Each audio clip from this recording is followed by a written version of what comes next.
Hello friends, मैं आपकी दोस्त अदिति फिर से लेकर आई हूँ आप सभी के लिए फिर से एक short love story. I hope पहली स्टोरी भी आपको पसंद आई होगी। तो चलिए बिना किसी देरी के स्टार्ट करते हैं अपनी ये नई स्टोरी। यह कहानी दो लड़कियों की प्रेम कहानी है जो एक छोटे से गांव में रहती थी।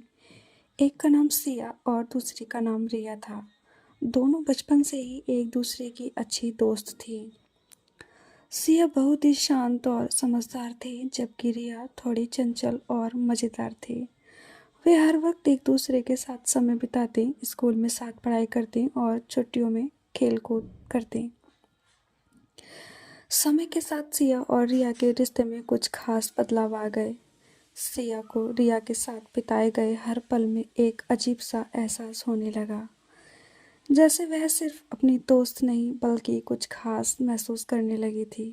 रिया भी सिया के प्रति अपनी भावनाओं को महसूस करने लगी, लेकिन उसे समझ नहीं आ रहा था कि ये क्या था।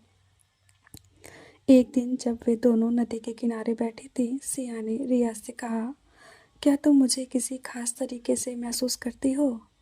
रिया थोड़ी चौंकी, फिर मुस्कुराते हुए बोली, हाँ, मुझे भी ऐसा ही लगता है सिया।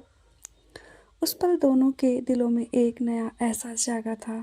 यह एहसास दोस्ती से कहीं गहरी चीज़ का था, प्रेम का। शायद प्रेम का ही था।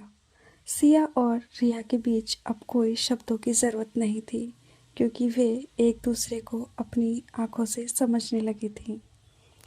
समाज और परिवार की प्रतिक्रियाओं से डरते हुए भी वे दोनों एक दूसरे के साथ खुश रहने की ठान ली। उनका प्रेम एक शांत और पवित्र अनुभव था जो समय के साथ और भी मजबूत हुआ। वे दोनों जानती थीं कि यह प्रेम समाज से बाहर की दुनिया से बहुत अलग था, लेकिन उनकी दुनिया में यह प्रेम सबसे सच्चा था। वक्त के साथ सिया और रिया ने अपने रिश्ते को स्वीकार किया, न केवल खुद के लिए बल्कि एक दूसरे के लिए भी।